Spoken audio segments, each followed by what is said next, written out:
Hey yo, what's up everyone? Today I would like to say a few words about the eJPT certification that I passed about a half a year ago.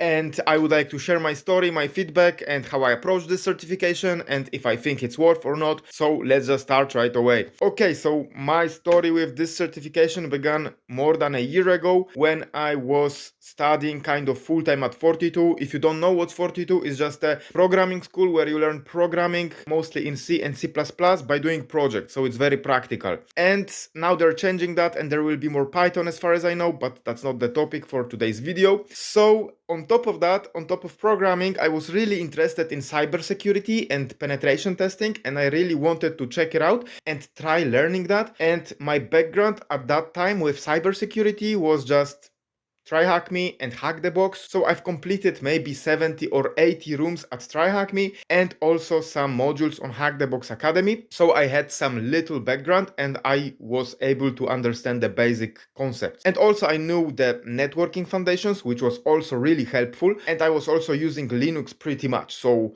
yeah, and programming on a daily basis for about a year or so. So it was also helpful when it comes to understanding the basic concepts in cybersecurity, in IT, whatsoever. Whatever you're doing in IT, I think is really helpful in cybersecurity or whatever you're learning later on. So I had some little background, okay? And I think this is really important to start eJPT when you already know something. This is entry-level certification and it's relatively easy. When it comes to penetration testing, it's very easy. But penetration testing itself, it's not entry level. You need to know something already. And I really recommend learning something before starting out with eJPT. So maybe it would be useful to use Linux for some time, to use terminal all the time whenever you're doing something, and maybe learn networking foundations. And you can use my channel for that because I focus on network security and all you need to know when it comes to networking as a penetration tester as well. So learn something before going for the eJPT. This is my opinion. You can use TryHackMe, for example. You can use whatever resources you like, but yeah, TryHackMe is really nice. So I recommend doing that, okay? And then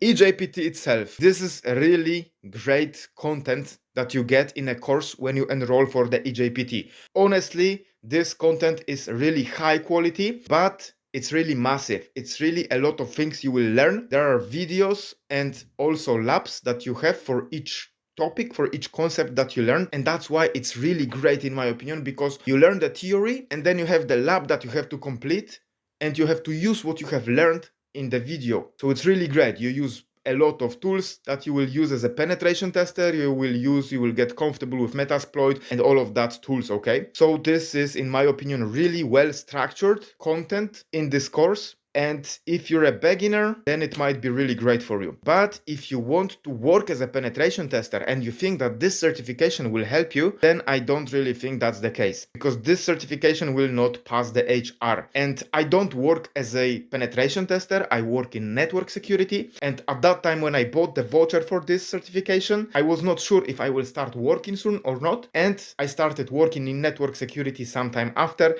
so I didn't really have much time for preparing for the eJPT. But my deadline for the exam was something around June, and I tried the first time 2 weeks before my final deadline, because you have 2 tries when you activate the voucher, and I passed with my first try. So honestly, it was really a great experience.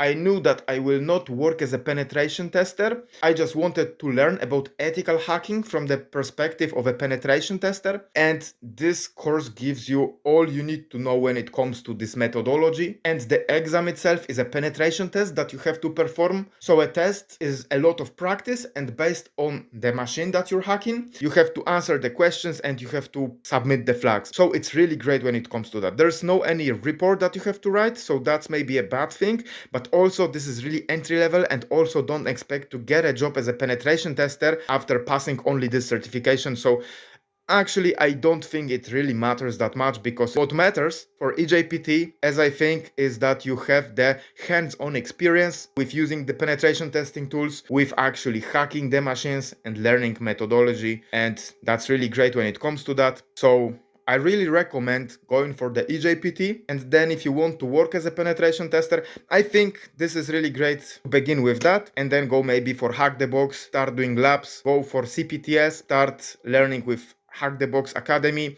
and then eventually probably it will be the best choice to go for OSCP. And the eJPT is really great if you want to prepare yourself for this journey, because it will be much easier to do the hack the box labs. I do the hack the box labs for myself sometimes, and it's much easier after the eJPT, because you actually need to have a lot of practice when preparing for this certification and passing the exams. And I've also started recording the Hack the Box starting point. This is my long-term goal, to finish all the Hack the Box materials. This is probably a very long-term goal, but I want to finish all labs and I want to record all my progress and all that I'm doing on Hack the Box. So I've started with Hack the Box starting point, and I will record all labs in the future so you can watch my channel. I'm also trying to teach you something when I record these videos, so it might be also a really cool opportunity for you to learn something. And if I know something extra, if I know some techniques, I am very happy to share that with you, right? And you really need networking knowledge. And my YouTube channel focuses on networking knowledge, and I will also make some videos, and I will also focus on networking when it comes to penetration testing and to cybersecurity, network security. So you can definitely watch out for my next videos. I will also record some videos about ARP spoofing,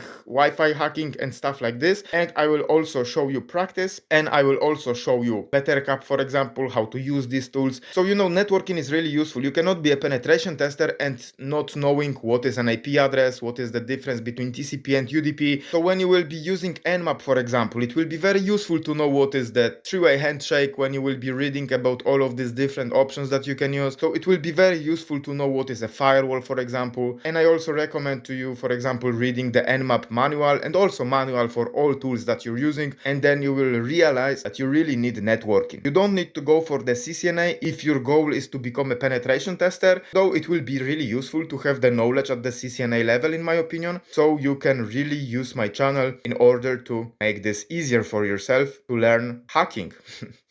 Okay, I hope this made sense, what I told you about today. It was a bit spontaneous, so if you have any more questions about this topic, about the eJPT, let me know in the comments. I will be really happy to answer your questions and discuss this topic further with you. Take care, all the best, my friend.